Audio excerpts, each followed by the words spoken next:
morning. As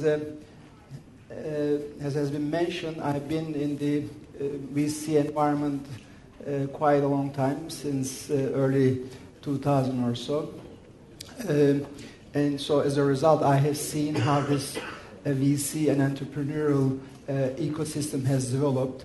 And I'm sure the size of this group, plus what you're going to hear later today and tomorrow, is going to confirm the fact that this has changed quite a bit and very favorably. Okay, the quality of the deals have improved significantly. The entrepreneurs have developed much more capably, and the deals have become more interesting. The funding environment has developed quite a bit. And so these are all favorable, and you're going to hear a lot about them later today. But having said all this, I keep asking myself a very, very important question in my mind as to why Turkey still has not come up with a $1 billion plus entrepreneur or startup. So the reason why I'm asking this question is because I think it's about time that we raise the bar and ask this question, because this question has a lot of significance to it. Because if you can imagine, if Turkey develops a $1 billion plus entrepreneur or startup, the messaging impact it would give to entrepreneurs, to the rest of the world, and its impact on Turkish economy overall. Do you agree with this? Do you ask this question to yourselves, why Turkey hasn't come up with a $1 billion plus startup? Is this a fair question to ask? Anyone disagrees with this question? You disagree with this question? You agree, okay. Anyone who disagrees with this question? So I can assume that everyone agrees this is a fair question to ask? So I think it's a fair question to ask because, we all know US has plenty of them. Germany has them. France has them. Russia has them. China has them. India has them. Korea has them. Israel has them. Estonia has them. Korea has them. Is it the second time? North Korea not yet. So if these countries have them, why can't Turkey have them?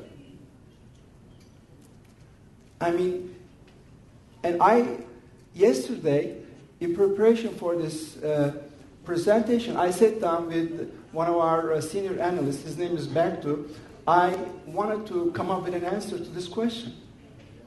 And I intuitively, having spent 12, 13 years in this business, I have listed some 5 reasons why we don't have such $1 billion startups yet. And they were, 1, the population of Turkey.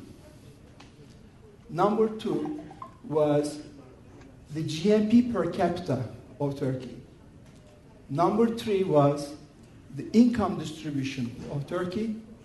Number 3 was productive adoption of internet. This quote-unquote productive adoption is my definition of, so I'll explain to you later why, what it is.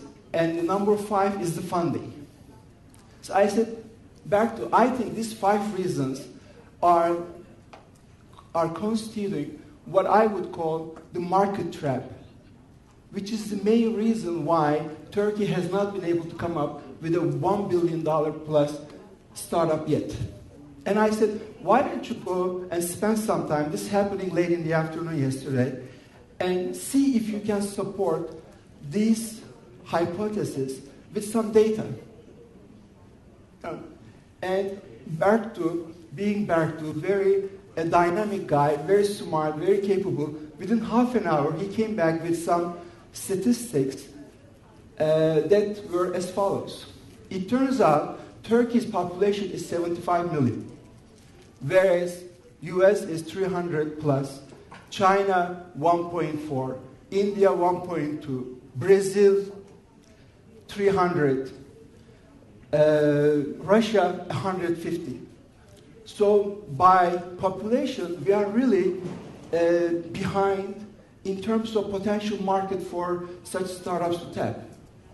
The second item was GMP per capita. It turns out Turkey's GMP is around 10, 12,000 per year versus US 50, Germany 40, France 40, and the like. And the third, you may ask, why is it important? I'm sure many of you already have the answers for it. It is important because it shows the consumer's spending capacity. Okay, if the consumer has the money to spend, that means they can buy your services and products much easier and faster and more. And the third reason, income distribution. It turns out Turkey is doing rather poorly in income distribution. For example, there is a ranking that shows income distribution in all the countries, and in that ranking, Turkey is ranked as 58.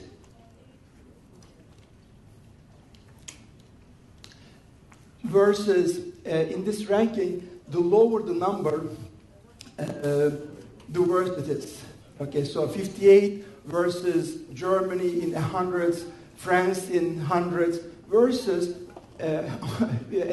interestingly, America 44. Okay, it turns out America is worse than us in terms of income distribution, but thank God Obama is addressing it in his national State of the Nation address. So, but the other four factors are so overwhelmingly in America's favor that income distribution doesn't matter so much in the case of America.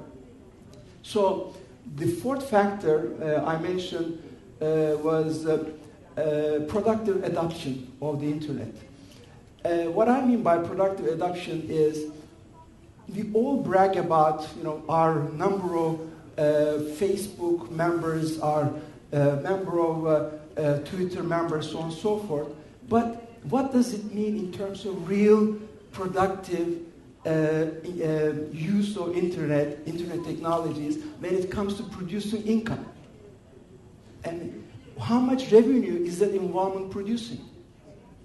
And that is the key, what I would call productive adoption. And it turns out Turkey, McKinsey has a report on that, and it ranks countries by internet economies. And Turkey's ranking is 0.9% versus United States 4-something%, and Germany is around that area. So we are about 1/5 of those developed nations in terms of productive involvement with internet, although we might be in top ranking with Facebook and Twitter involvement. And the final point of my hypothesis was the funding, okay? And we are in this funding business, so we have a good feel for it. And again, it turns out Turkey's funding ranking, there's a ranking, we see attractiveness ranking, and it turns out Turkey is ranked as 44 versus America #1 versus Germany #7 versus India and China ranking even above Turkey. So when we add them up, all five of these factors, that's what make up the market trap that our entrepreneurs are faced with. So the summary of it is that our entrepreneurs are starting with a weak hand. It is not the same market condition that an entrepreneur in the USA or entrepreneurs elsewhere are who generated multi-billion-dollar startups are dealt with. So they are starting with an advantage.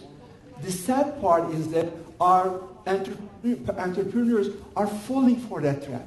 Okay, so they didn't have to fall that trap. They have, unfortunately, fallen that trap. I just would like to remind you, however, that I set up the bar high. Okay, I'm talking about entrepreneurs who want to start up billion-dollar companies. Okay, so obviously we cannot blame our entrepreneurs because it's very human to pick up the low-hanging fruits first. Obviously, the copycats, the local applicable versions of copycats are the first and easiest ones to go after. And it is very natural for our entrepreneurs to go after that. But when we raise the bar and ask this original question that I raised, the question needs to be answered. And unfortunately, our entrepreneurs have not been able to avoid that market trap that I have defined. And on top of it, they have basically gone after the copycat models as opposed to original breakthrough or proprietary technologies that they have come up with. So this is the second reason why we have not come up with, or the third reason rather, after market trap, entrepreneurs falling into that trap and not coming up with proprietary technologies which they can market globally, which they can or they should market globally, that we can explain the reasons why we have not been able to come up with billion-dollar plus companies. Then what are we going to do? What is the solution? Okay, are we going to accept that we have a market trap and therefore we have to live with it?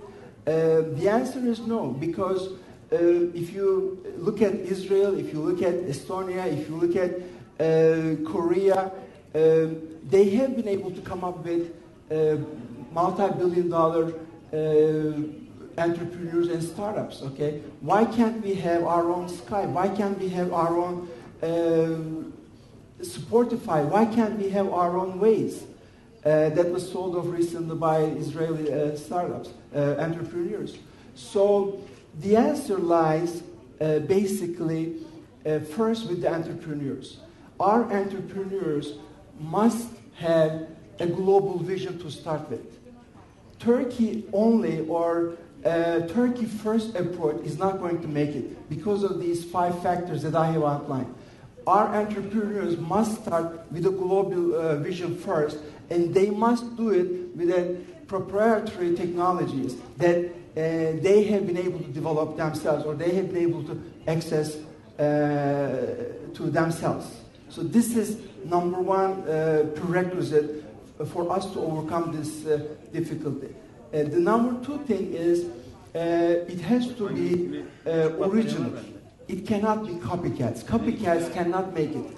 You can build a copycat in China because the market is very big, or in India because the market is very big, and you can come up with multi-billion-dollar business, but not in Turkey. So to build a multi-billion-dollar business, it has to be global and it has to be breakthrough technology. It has to be original technology. As participants in the ecosystem, government side, the financiers, the VCs, or the other ecosystem participants, what we can do is we can look for such entrepreneurs and we can do our business, be aware of it, and we can do our business to help these entrepreneurs, to support them in their vision. And at iLab, we are looking for such entrepreneurs. And we are prepared to be with them all the way. Thank you. Thank you, Mustafa Bey. Those were really some kind of hard words for the entrepreneurs here. We have to be realistic. We are not satisfied with Me Too applications. We shouldn't be satisfied with Me Too applications. They're not going to get us very far. Let's be honest about it. And there is no reason why we cannot create the Skypes and the Sportifys of the world. We just need to be aware of it and we need to shoot for it. No, and I appreciate that, and I think that's great. I think tough love is good, and I think that Turkey has every reason to actually aspire to create the next Skype or the next Spotify. It's got tremendous talent, and it's in a unique place in the world to be able to do that. But I'm glad that you brought up, because the one thing while you were talking, the countries that I did think of that I was going to come up, and I'm glad that you brought it up, were Israel and Estonia. Mm-hmm. And when you look at Israel, Israel is a very small country. It has a very small population. How did Israel do it? Because their entrepreneurs start with the global market first. They don't think about Israel first and maybe US later. They first start US and the global markets first and then Israel. And because they are a small country, they are forced to do that.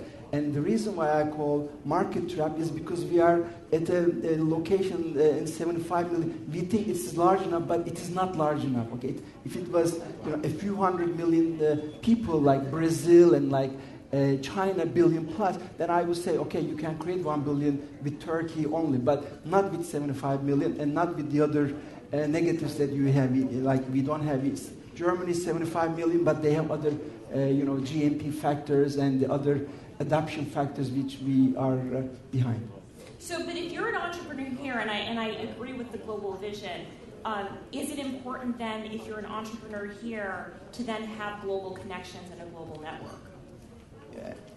I mean, if you are shooting for $1 billion venture, yes, it is a must, okay? And therefore, I think it is important to have entrepreneurs with vision, plus with connections to do business globally. So therefore, for example, to bring our Turkish expatriate back to Turkey with their connections and know-how and their ability to do business internationally, I think is very much needed. Great. Well, thank you. Everyone, please join me in a round of applause for Mr. Mustafa. Thank you.